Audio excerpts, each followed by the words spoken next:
Salut tout le monde, j'espère que vous allez bien. Aujourd'hui, on va analyser le Bitcoin et l'Ethereum comme d'habitude.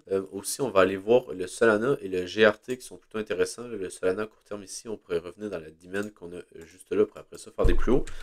Aussi, je vais vous montrer le GRT que plutôt à long terme, il est plutôt intéressant. Là, donc, si on dézoome un peu ici, je trouve que le niveau qu'on est en ce moment il est plutôt intéressant pour aller faire des plus hauts et venir chercher environ ce niveau-là vers les 0,85 $. Donc, on va voir ça dans cette vidéo. Donc, on va commencer par le Bitcoin. Sincèrement, ça n'a pas tant bougé depuis la dernière vidéo que j'ai fait hier. On est toujours sur la demand qu'on avait juste là. Sincèrement, à part de ça, il n'y a pas eu beaucoup de développement en item frame. On reste toujours c'est ça, dans le bas du range ici, dans la demand qu'on a là. On s'attend à ce qu'on fasse des plus hauts à partir d'ici. La seule affaire, c'est qu'ici, on voudrait trouver des longues. C'est juste que pour l'instant, il n'y a pas grand-chose en low time frame. Si on va voir ici, en gros, on n'aurait pas avoir une entrée sur la mèche qu'on avait là. Pourquoi? C'est parce que si on va en une minute, il y avait une belle accumulation qu'on n'aurait pas à avoir. Donc en gros, on avait une belle accumulation qu'on avait là. Pourquoi? Ben, c'est parce qu'ici, on avait créé de la liquidité juste là. Après ça, on est venu la liquider. Puis après ça, on a fait un changement de la structure juste là ici.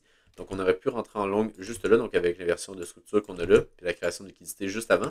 Donc vraiment, ça aurait pu être une belle entrée, quelque chose comme ça ici, par exemple, ou même sur le pullback, juste là, par exemple, dans ces niveaux-là. Après ça, avoir un stop loss en dessous du lot. Et on aurait pu, par exemple, si je reviens par exemple en 15 minutes, ça va être un petit peu mieux. On aurait pu target la poche de liquidité qu'on avait juste là, donc les highs qu'on avait ici. Donc juste là ici, et même l'order block qu'on avait là, on aurait pu également le target. Mais par exemple, on aurait eu ce target là ici. On aurait eu un 2,75 heures.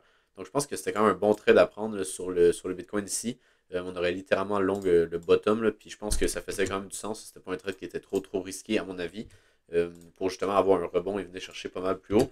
Aussi, ben, ici à court terme, on avait eu pas mal de liquidations, pas mal de longs qui clôturaient leur position. Donc ça faisait du sens qu'après ça, on allait avoir un rebond. Parce que souvent, quand tout le monde capitule, ben, c'est souvent après ça qu'on a un rebond. Puis en plus, on était revenu chercher la zone de demand item frame. Donc ça faisait du sens ici pour le setup. Mais sinon, en low time frame ici, qu'est-ce qu'on a? Qu'est-ce que je m'attendrais, c'est peut-être venir chercher la liquidité qu'on a accumulée en dessous des lots. Donc quelque chose comme ça ici, revenir dans ces niveaux-là. Puis là, après ça, pousser plus haut, puis venir chercher des niveaux plus hauts. Moi, ici, qu'est-ce que je vois, c'est vraiment juste la création d'une grosse résistance qu'on a là et là ici. Donc vraiment une grosse résistance que théoriquement, ici, devrait venir se faire casser. C'est juste qu'on ne sait pas exactement quand. Je vous dirais que la demand qui serait vraiment pertinente, ça serait le mouvement baissier qu'on a juste là. Donc du haut de la mèche qu'on a là jusqu'à peu près ici. Donc ce niveau-là ici, on peut voir qu'on est venu le retester une fois juste là. Mais qu'est-ce qui serait vraiment pertinent? Ça serait en gros de venir casser le lot qu'on a là. Donc celle-là ici pour venir chercher la liquidité. Donc quelque chose comme ça. Et là, après ça, faire des plus hauts. Parce que ici, en gros, tout a été retesté. Donc par exemple, la mèche qu'on a là est venue retester la demande qu'on a ici. Donc je vous dirais que le prochain niveau qui serait vraiment pertinent, ben, ça serait celui-là là, ici. Et si jamais on redescend vraiment plus bas, peut-être juste là, donc ce serait vraiment les deux demandes qui seraient pertinentes. Donc soit le mouvement baissier qu'on est là avant le mouvement aussi, ou mais je vous dirais que celle-là qui serait plus pertinente, ce serait vraiment celle-là ici, pour justement attendre ici une petite inversion de structure, donc quelque chose comme ça, et là tenter des plus hauts, pour justement venir chercher la résistance qu'on a là, au-dessus de l'ordre bloc qu'on est ici, et là ben, avoir un rebond un petit peu plus conséquent. Ça va être pas mal ça que je vais essayer de trader du côté du Bitcoin.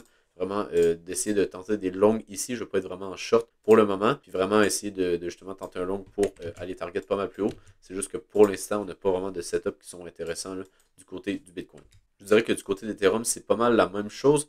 La seule chose, c'est que ici, on n'a pas vraiment eu une mèche de liquidation aussi importante que sur le Bitcoin pour après ça vraiment repartir à la hausse. On a plutôt laissé de la liquidité. Donc, l'Ethereum était beaucoup plus fort que le Bitcoin. Il n'a pas, par exemple, descendu comme ça ici. Il n'est pas venu faire des plus bas. Mais ça reste que, parce que le Bitcoin ici est venu faire des plus bas, donc on est venu faire ça, et après ça, on est venu faire des plus bas. Tandis que sur l'Ethereum, ici, on a plutôt laissé de la liquidité. Donc, sincèrement, je ne suis pas trop sûr que ça ici, c'est notre bottom.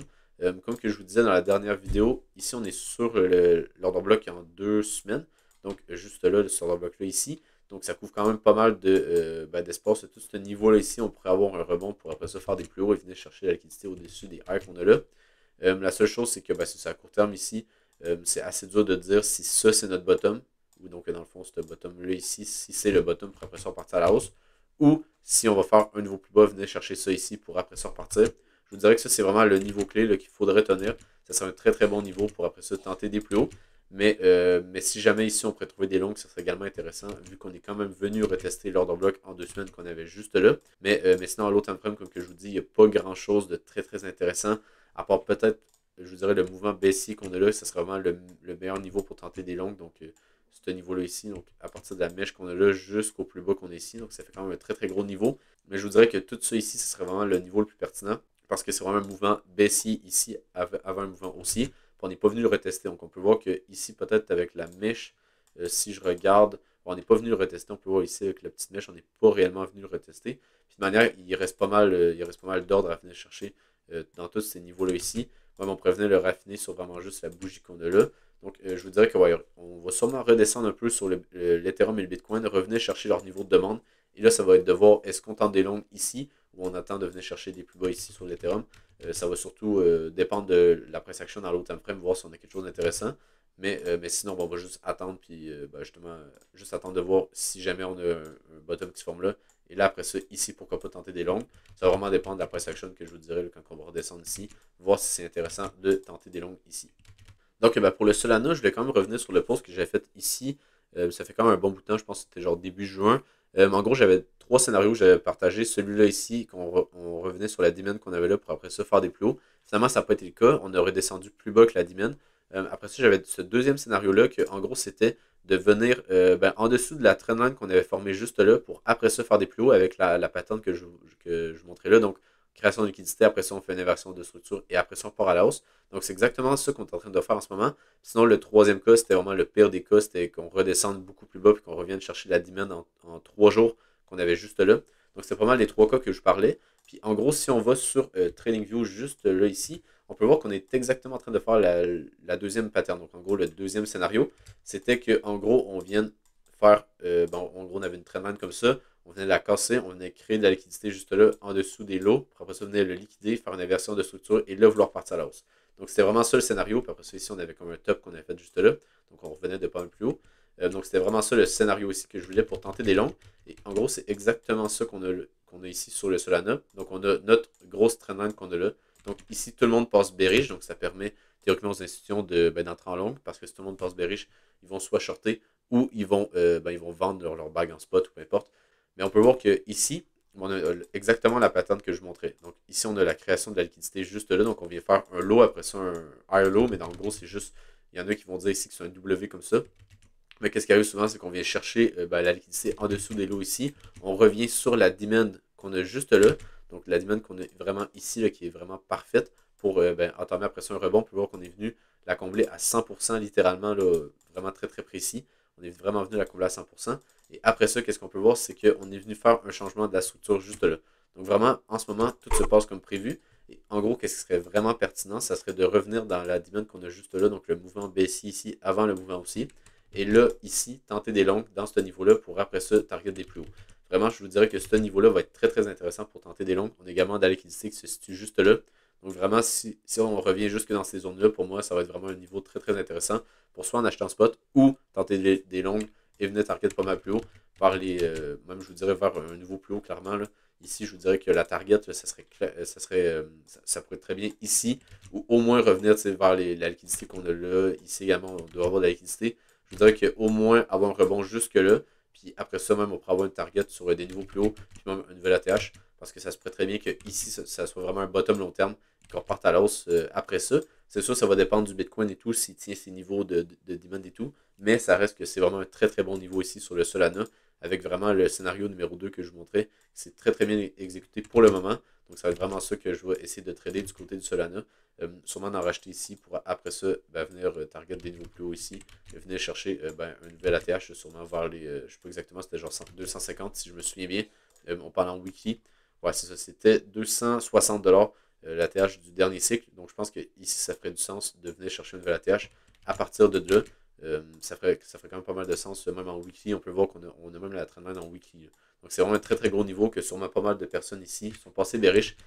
Mais pour moi, personnellement, je suis plutôt bullish là, ici, en dessous de la trendline qu'on a faite juste là. Donc maintenant, je vais vous montrer le GRT parce qu'il est vraiment intéressant à long terme. Je veux dire, on est vraiment sur un bon niveau ici.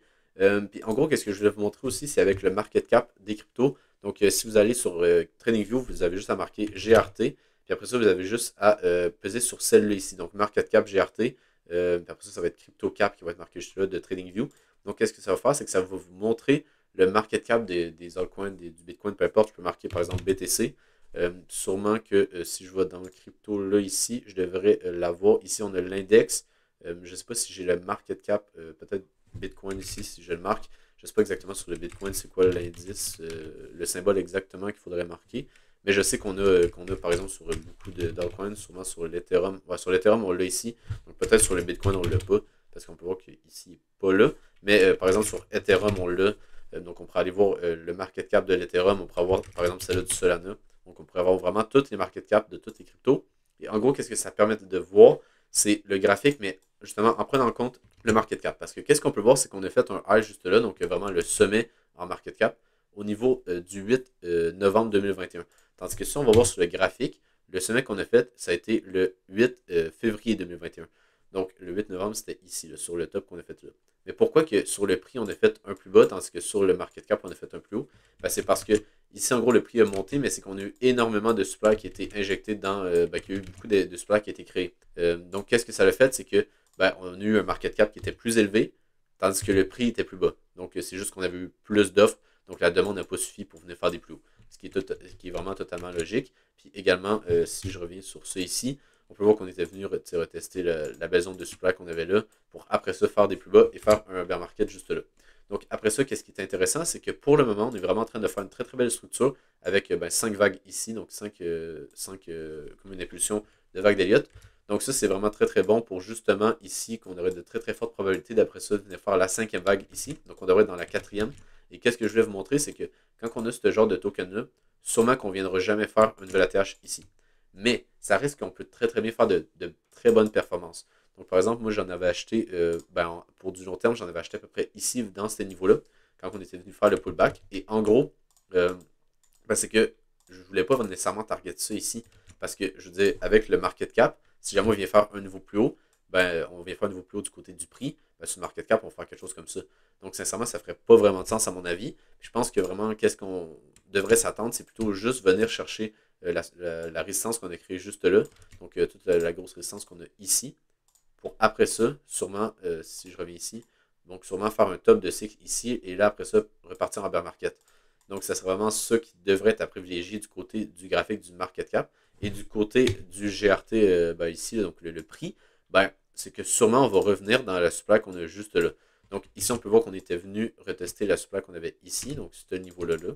Après ça, théoriquement, on devrait, ici, on peut voir qu'on est venu retester ce niveau-là, donc la supply qu'on a ici. Mais là, théoriquement, on devrait venir retester la supply qu'on a là.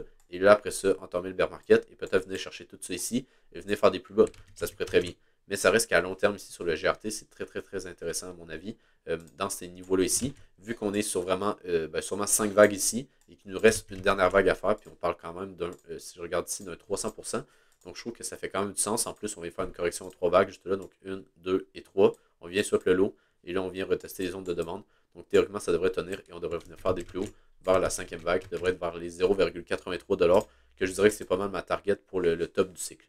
Aussi, je voulais vous montrer que hier, j'ai fait un post pour l'order flow. Donc, j'ai analysé au complet l'order flow du Bitcoin juste là.